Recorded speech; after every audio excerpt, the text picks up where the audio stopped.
Next up, we have Daniel Ago. Daniel is a senior research scientist at INRIA. He's head of the project team at the Grace Anne Polytechnic School. He received his PhD in computer science from the University of Paris in 1993.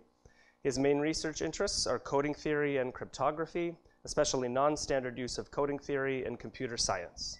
Daniel? Hello to everyone. So my background is more in cryptos and let's say distributed systems and all these applications, democratic application and so on. So, and even in crypto, our background is much more in mathematics of crypto, like number theory, algebraic curves, and so on.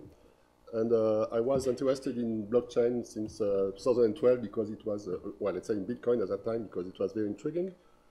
And then you have a small interest and bigger interest, and at the end you get involved in this.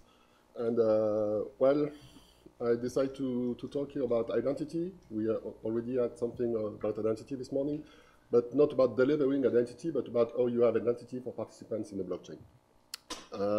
Why is it important? So I think crypto, if you see a crypto, so who knows about crypto actually, about the key pair and public key, private key, for instance? Everyone, I guess? No, not everyone, okay. And we have seen this picture in crypto where you have Alice and Bob, who want to share message and so on. So there is some kind of criticism with respect to Alice and Bob. So because we don't know who they are actually, they could be E and B. They could be nice, or they could be, let's say, Ahmadinejad and Bashar. So they may be good guys or bad guys. We don't know actually who they are. And so it's not very responsible to say, so Alice and Bob. So this identity, so there is a quote from someone in Paris, made a presentation, he said, no one is born on blockchain, so for your birth, you get an ID for your states, and how do you translate this to the blockchain or not? This is a topic of question I would like to address here. So where is this? Okay. So first a quote from the original Satoshi's paper.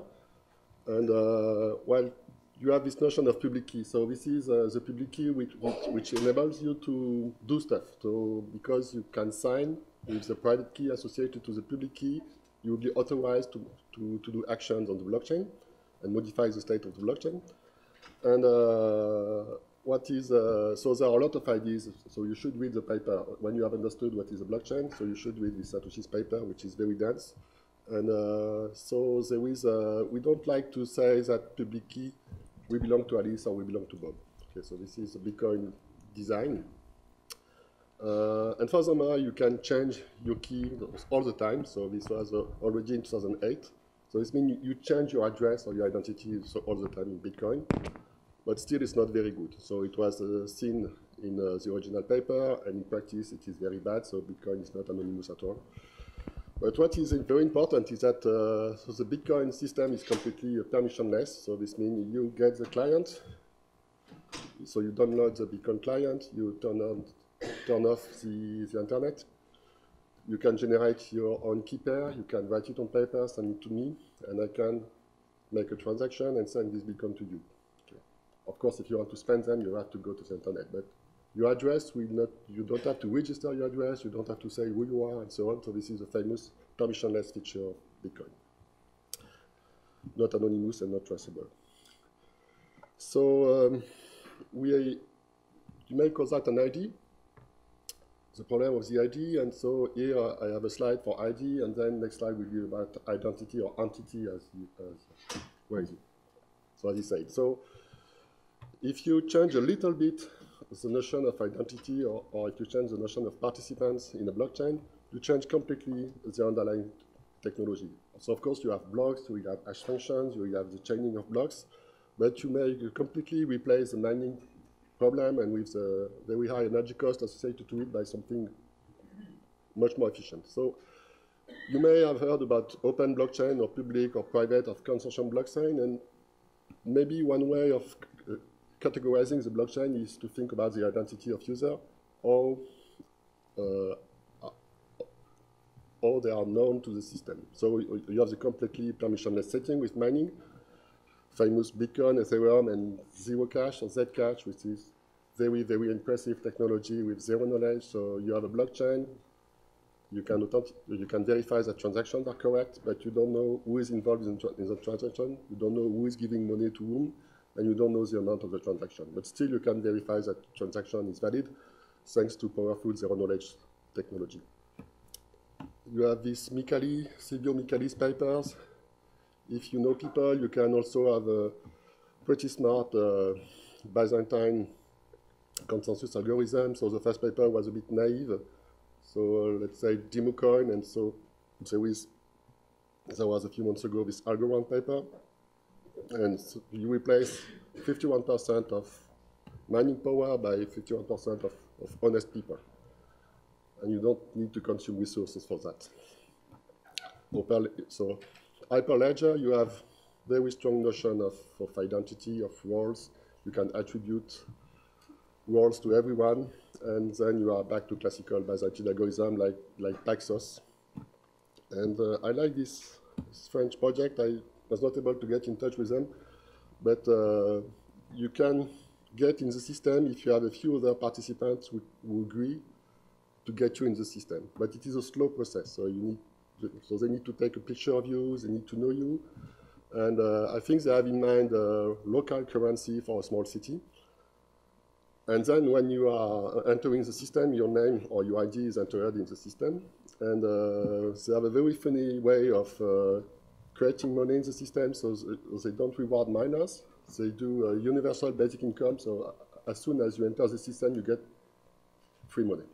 Okay, so it's very, so Bitcoin is one side of the politic range, and this one is really on the other side of the politic range. So this is the conclusion of this slide. And well, it is a very real problem in crypto. So who has keys, who can sign, who can encrypt, and who is authenticated? Now, I made this slide with Anna, which is a PhD student in law. And so we came here today, so she's there. And I was talking about ID. So in computer system, you have, let's say, an ID. But in the real world, you may think that you have entities and identities. And what are the impact with respect to law, or what laws need to know about identity? So, so people first. So they may wish, or you may not wish, to know the other parties' identities, even in real life. So for instance, if you buy bread, let's say French baguette, we don't care really about the identity. Okay. Sometimes you may care, but so beforehand, just to have trust. So you know the brand, you have some reputation. And in some cases, you don't know the identity, but afterwards, something is wrong. And then you want reparations. And then you can have an investigation, and this is to find who made the damage. So this is, let's say, people's view of identity. But if you go to law, it's a little bit stronger, because laws give you, for instance, rights. So as you said, when you are born, and you are protected by your state. If you have a good state, you have rights, right to vote, and so on. For contracts, so when the stakes are very high, so of course the first thing that will be done is to check the identity of participants in the contract. And of course, so afterwards, when something is wrong, you really need the identity of the bad guy. So as a conclusion, it's not clear that you need an identity for playing with a blockchain. So the talk we have seen from Anna this morning is using blockchain to give identity to people. And here I'm thinking, what is the notion of identity when you make a blockchain for some application? So as we have seen, it's not already strongly needed in law. It's needed for very bad situations and very important situations. It is possible that with the premises of blockchains which say we give you trust, we give you security. So maybe you don't need to trust people, maybe you trust the system. So for instance, you have the motto of Blockstream, which is a big company behind Bitcoin. We say, don't trust, verify. So this is a very big logo like this. Okay, verify means verifying signature, verifying crypto. And also this notion of smart contract. The promise of Ethereum is the unstoppable computer. This means you have code, and if you made it work, it will, no, if you ask something, if you ask a smart contract to do something, it will do it. It's the unstoppable computer, so maybe also you need less trust and less identity.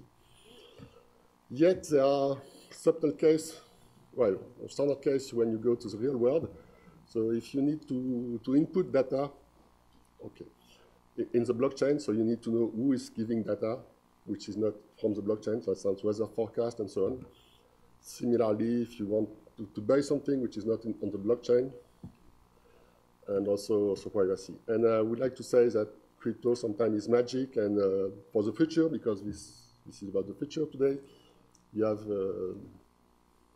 pretty much powerful crypto tools which could do magic stuff with identity and while preserving privacy. Thank you.